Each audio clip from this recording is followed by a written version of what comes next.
Now we will discuss about the example of second chapter. First example है curl square u over curl of x of curl of t is equal to 0. Sorry, is equal to e of minus of t cos of x. और हमें क्या find out करना है? ये क्या find out करना है? General solution. ठीक है, यानी ये आपकी वैल्यू क्या आएगी. ठीक है, अब यहाँ से देखो अगर इसको आप कंपेयर करवा पा रहे हैं तो इसको अगर मैं लिखूं तो क्या आएगी वैल्यू. सॉल्यूशन फाइंड आउट करना है तो मैं u फाइंड आउट करना है. ठीक है, इस फंक्शन की हेल्प से मुझे u फाइंड आउट करना है.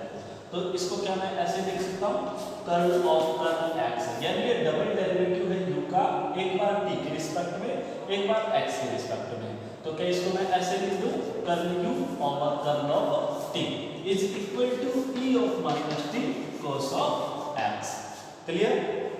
अब यहाँ आप क्या करोगे, देखो इसको आप क्या कर दो, यहाँ हम कर रहे हैं वो कैसा डेरिवेटिव है, ये पार्शियल डेरिवेटिव. ठीक है, अगर टोटल डेरिवेटिव होता तो हम अलग तरीके से करते, यहाँ पार्शियल डेरिवेटिव. तो मैं क्या कर रहा हूँ, इसको इंटीग्रेट कर रहा हूँ किसके रिस्पेक्ट में, x के रिस्पेक्ट में.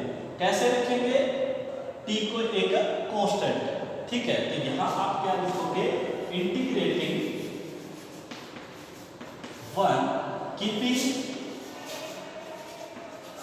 t as a constant. ठीक है, तो यहां से जब इसका आप इंटीग्रेशन करोगे, t को क्या मान रहे हो आप, कांस्टेंट मान रहे हो. तो यहां जब करोगे तो देखो जैसे यहां इंटीग्रेशन का साइन यहां आएगा किसके रिस्पेक्ट में, x के रिस्पेक्ट में. इंटीग्रेशन का साइन यहां आएगा किसके रिस्पेक्ट में, x के रिस्पेक्ट में. ठीक है, और t को क्या मान रहे हो, यहां कांस्टेंट है. तो देखो जैसे आप इंटीग्रेशन अप्लाई कर रहे हो तो ये x का जो आपका डेरिवेटिव था ये तो हट जाएगा, यानी इंटीग्रेशन दो एक दूसरे के एंटी होते हैं ना. तो यहां से क्या हो जाएगा, curl u over curl t is equal to, ये इसको तो आपने क्या माना है एज ए कांस्टेंट. तो ये क्या हो जाएगा, e ऑफ माइनस t बाहर आ जाएगा. cos का इंटीग्रेशन क्या होता है, बोलो, sin x. तो ये आ जाएगा आपका sin x प्लस, अब यहाँ आपका फंक्शन आता था c, उस c को क्या लिखोगे यहाँ, this one is a function, यानी आपने t को क्या माना है एज ए कांस्टेंट.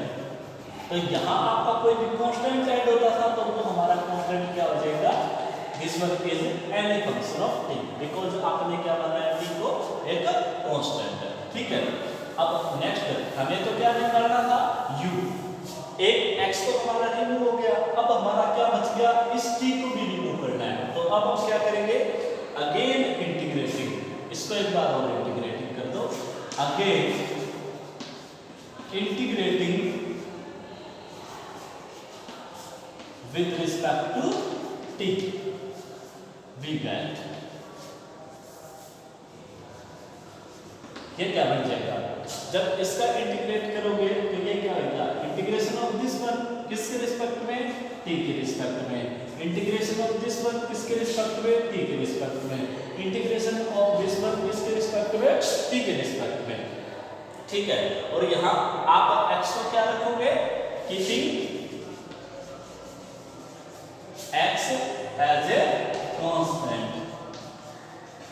ठीक है, तो यहां से क्या बन जाएगा, देखो इंटीग्रेशन ये रिमूव हो गया तो ये क्या आ गया, u इज इक्वल टू, यहां आप किसको मान रहे हो, x को एज ए कांस्टेंट. तो x कांस्टेंट है तो sin x को बाहर आ जाएगा, e की पावर माइनस ऑफ t का e की power minus of t upon minus 1 plus क्या आ जाएगा, integration of pi t dt plus यहाँ कोई ना कोई फंक्शन क्या ऐड होता था c ना इंटीग्रेशन में. तो यहाँ क्या हो जाएगा, बिकॉज c क्या हो जाएगा, फंक्शन ऑफ x. क्यों, क्योंकि x को आप क्या मान रहे हो, एक कांस्टेंट.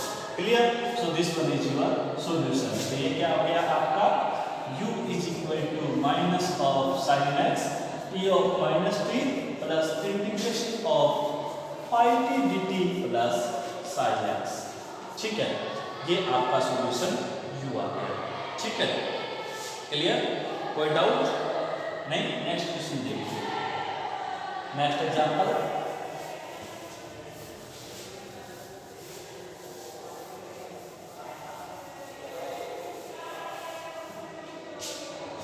नेक्स्ट एग्जांपल क्या है आपका,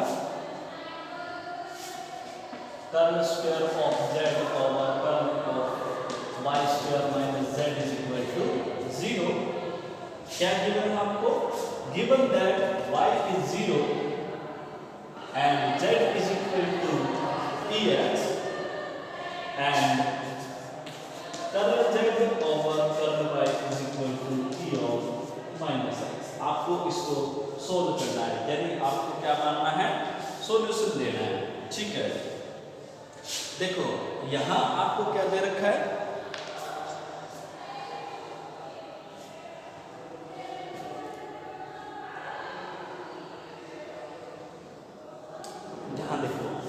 जो z आपको गिवन है वो z किसका फंक्शन दे रखा है, देखो z is equal to ex और पार्शियल डेरिवेटिव जो आ रहा है वो भी क्या रहा है माइनस x। तो यहाँ से आपका जो z होगा वो किसका फंक्शन होगा, x और y का। कैसे, जो आप z लेते हो वो क्या लेते हो, यहाँ से जो z लेते हो कैसे कंपेयर करते हो आप, जो z होता है वो a प्लस अल्टा b की फॉर्म में अगर लेते हो तो सिंपली z किसकी फॉर्म में होता है, a प्लस अगर अल्टा b में लो तो z आपका क्या होता है e of ax into x cos x plus y sin y। ठीक है, तो यहाँ से हम क्या मान रहे हैं, लेट जो आपका z हम इसका सॉल्यूशन अपनी मर्जी से ये कंसीडर कर रहे हैं वो किस टाइप का आएगा, phi x e of y plus sin x e of minus y। ठीक है, ये फंक्शन माना।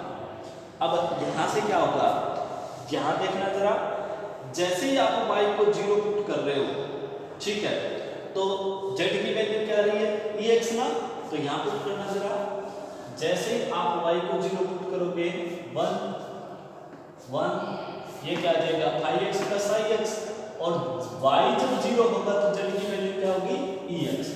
सो this implies ex is equal to, कब put y is equal to 0, तो ex इज इक्वल टू ये क्या आ गया phi x plus psi x। ठीक है, तो यानी हमारे पास phi x और psi x की वैल्यू आ गई, सेम एज इट इज। इसने क्या कहा, जब y 0 है तो y के रिस्पेक्ट में पार्शियल डेरिवेटिव ये होगा, तो यहाँ से क्या होगा, देखो y इज इक्वल टू जब 0 पुट करोगे इसका किसके रिस्पेक्ट में पार्शियल डेरिवेटिव y के रिस्पेक्ट में, तो करना जरा, curl z over curl y is equal to क्या गया phi x e of y minus of psi x e of minus y, और पुट कर दो क्या, y को 0 पुट करोगे तो कर्ल z ओवर y की वैल्यू क्या रखनी है e of माइनस x ना, तो ये क्या बनेगा, देखो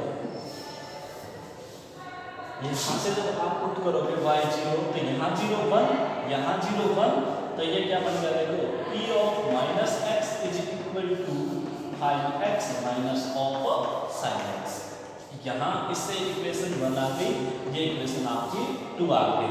अब with the help of equation 1 and 2 आप किसकी वैल्यू निकाल सकते हो, phi और psi x की। तो यहाँ से जो आपका phi x और psi x आ गया वो क्या आएगा, देखो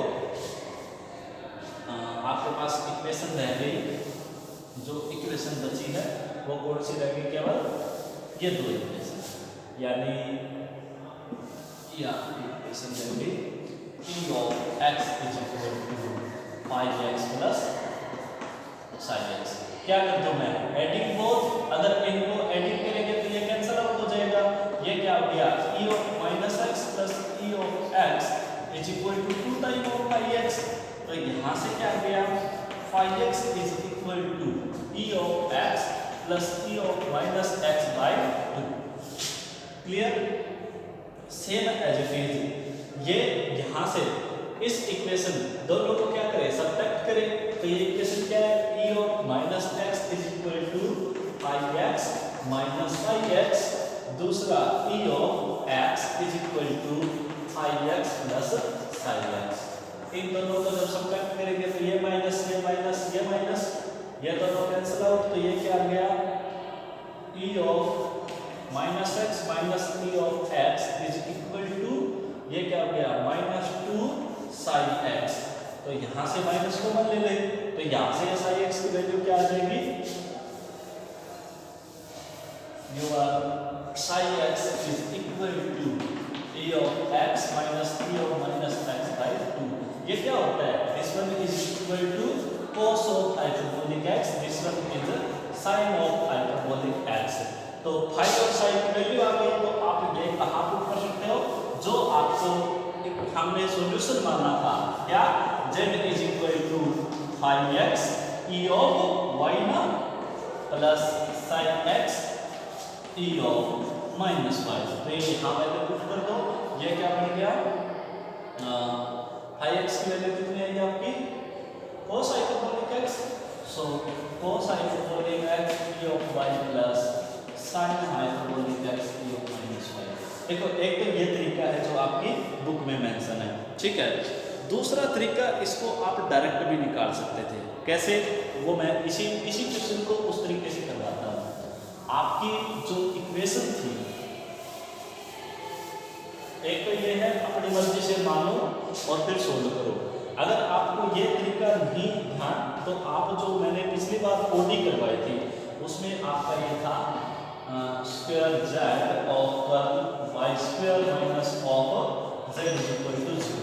तो यहाँ ऑक्सिलरी इक्वेशन बना लो with respect to y. So d square minus 1 यहाँ से z को बना देगा is equal to 0. This one is the auxiliary equation. तो यहाँ से d स्क्वायर की वैल्यू क्या आएगी? 1 और d की वैल्यू क्या आएगी? Plus minus 1. ठीक है. तो यहाँ y वेरिएबल का काम कर रहा है. देखो अगर आपको ध्यान हो, मैंने ये करवाया था d स्क्वायर y और dx square minus of y is equal to 0 OD में. तो वहाँ से ऑक्सिलरी इक्वेशन निकाल दे.